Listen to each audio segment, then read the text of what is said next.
Hi you guys, Courtney here, and this is my channel on mindfulness, resourceful living, and I wanted to do a top money mistakes this year video. I know that that's really popular right now in the debt-free community. I think one of the advantages I have in the debt-free community is that I've been on this journey for a long time. I'm almost 50 years old, and so I've been through the ups and downs. I'm sorry, y'all. The one thing about the camera is you can see your reflection, and when you're having a bad hair day, it's like all up in your business.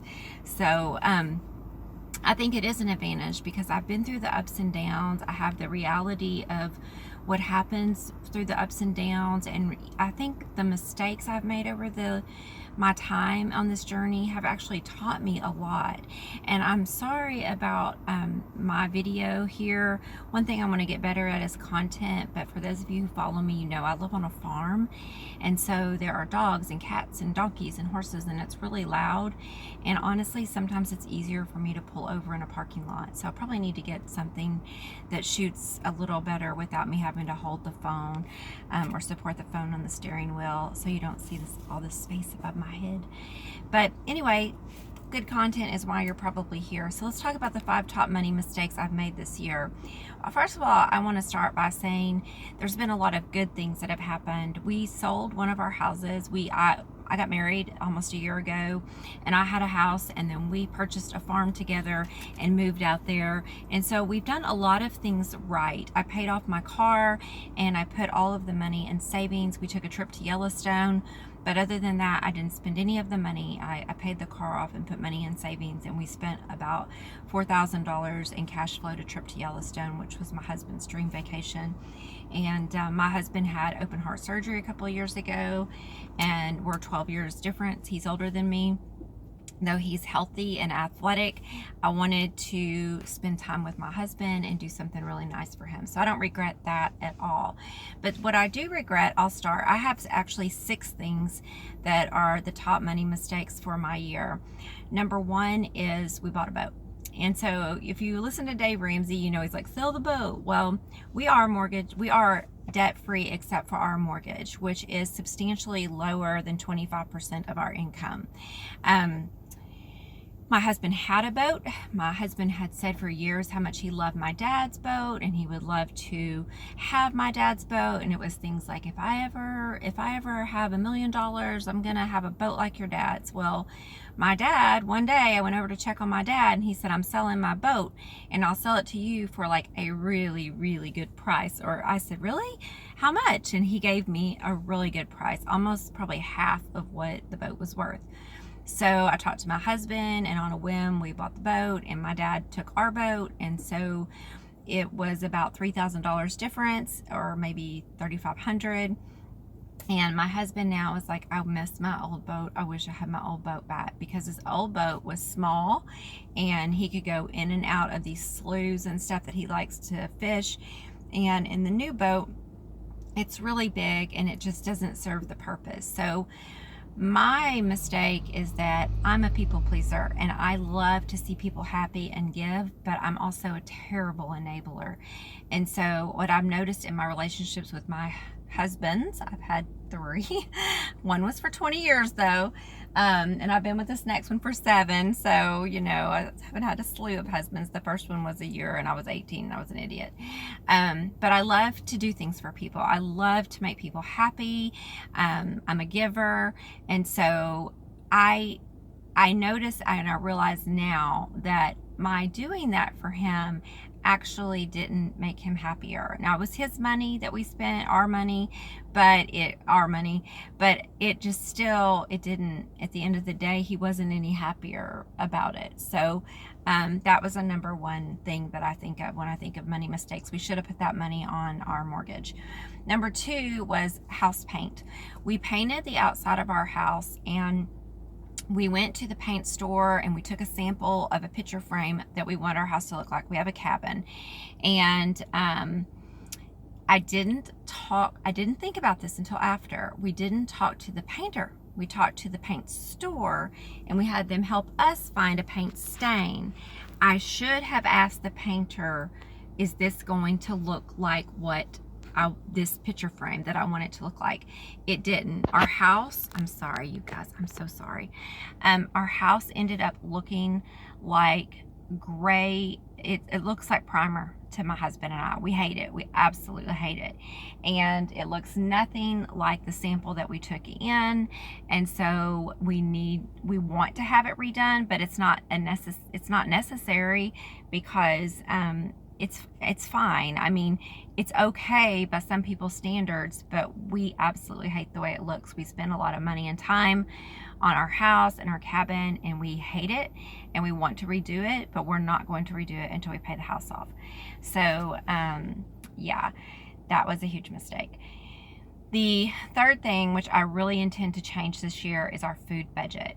I have a lot of problems around food. Growing up, my mom and I have a great relationship now, and this is a sensitive subject for me to talk about because I don't want to do anything to hurt my parents' feelings. But let's just say my parents went through a really tough time after I was born. My mom, especially, my stepdad died when I was 6, or right a few days after my 7th birthday, and my mom really things were really bad. And I lived with my grandparents most of the time, but when I was with my mom, she worked so much that we didn't have a lot of groceries. And I'm not saying that I was a starved kid, but like there might be some eggs and some turkey, like lunch meat in the refrigerator, and that would be it. So when I would go to my dad's, my dad gardened and hunted, and they were really good cooks. I would just shove my face full of food and eat and eat and eat. And then at my grandmother's, we had meals 3 times a day. I primarily lived with my grandmother and grandfather, but my grandparents were from the Depression, and my grandfather was an alcoholic, and he very much resented having to raise me. And he would say things to me, even though I wasn't fat at all. He would say to me like, you're getting a little fat, aren't you? So eating with him was miserable. And now I have a problem with buying food. Also, when I first got out of the house, I always had to live on a really tight food budget, and there were years that we were on WIC, Women, Infants, and Children, and that we ate around that food budget, and there were times where I had $25 a week to feed my family. My second husband had a lot of financial problems, and no matter how much we made, we never had enough money. And the time I didn't think it was me, but now I know it wasn't me, but it was me in the sense that, again, I was enabling and I was allowing things to happen because he worked really hard and I worked part-time and took care of the kids, and I couldn't say no. So now I don't have to go to the store and be on a budget. I can buy whatever I want, and therefore I tend to spend way too much money at the grocery store. I can be frugal in every area, but I have some psychological tie to the food budget. I feel like I'm being stifled if I can't get what I want at the store. So I'm going to work on that this year, and we're going to follow a food budget. Number 4 is tracking expenses better. My husband, now, when we met, if you follow our story, we didn't make a lot of money. We were both really struggling. We had just both gotten out of long marriages, and we had just gotten divorced, both of us, within the years. My husband was married, I think, 17 to 19 years, and him and his ex-wife had a lot of financial trouble, and it was just a mess when we met. And my ex-husband and I had a lot of financial trouble and a very expensive divorce, and so we didn't have any money. Well, my husband now also has struggles with spending. He's not money minded. He's not a spendthrift, but he doesn't think anything like last night, and he's really not defensive about it at all. And I'm so grateful that he's willing to learn. But if we have the money to buy what we want now, because we've worked really hard to grow our business, and we both work really, really hard. But that money, he's just not good at monitoring how much he spends. So we agreed last night he's going to do a 1-month no buy just to learn about his spending habits. And I didn't pressure him. I just said, this is something you could try. What do you think about that? And he actually was really open to it, because he realized, just like things like deer corn, that he just spent like $360 on deer corn over a 3-month period, or how he would go and spend all this money on hunting and fishing and horses, and how it's been thousands and thousands of dollars. And he started to realize how excessive that was, but it was going $60 here or $70 there. And so we're going to track expenses and have a budget for that this year. The fifth thing was enabling my kids. So yesterday was Christmas, and this is not all of my kids, but again, I'm a giver, and I'm not talking like this as a martyr or even a victim, but I have one son in particular who's had a lot of financial troubles and a lot of relationship troubles this year, and he also took the brunt of the let's just say that him and his dad didn't get along very well growing up, and I had a lot of guilt over some things that happened. And so I have enabled him and given him money. I've made him work for it a lot, and I've made him pay me back. But I think because I'm the fallback and he knows he can come work on our farm or whatever if he needs extra money, that it's kept him from getting ahead in his life. It's kept him from being motivated to do more, to find another job, to go back to school. So I have got to stop doing that, and I have had to put down some rules, and he doesn't like it. But because he's like, well, but I work for it. I come and work for you. But what I had to explain to him is, but I'm not your employer, I'm your mother. And I don't just have money to employ you. And so that's another thing. The sixth thing is today, it's the day after Christmas. I had to go to work. I don't know what, I didn't bring my water or my snacks. And the days that I don't remember to bring my water or my snacks, I'm dying of thirst. I need something to drink. I'm like, I don't know what happened to me, but most days I bring water and snacks. And so remembering to do that is something, it's not a terrible money mistake, but it's something that I realize I have hypoglycemia. I need to drink a lot of water because I also have RA.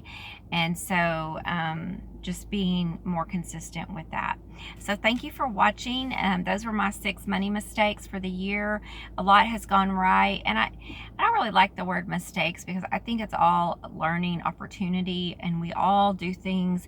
Even though I feel like I'm a black belt in frugality on so many things, and that I've done very well with our modest income, we all have areas where we can do better, and money's like water. It flows, it comes in and it goes out, and sometimes there's more and sometimes there's less. So it's all about learning to manage what we have to work with.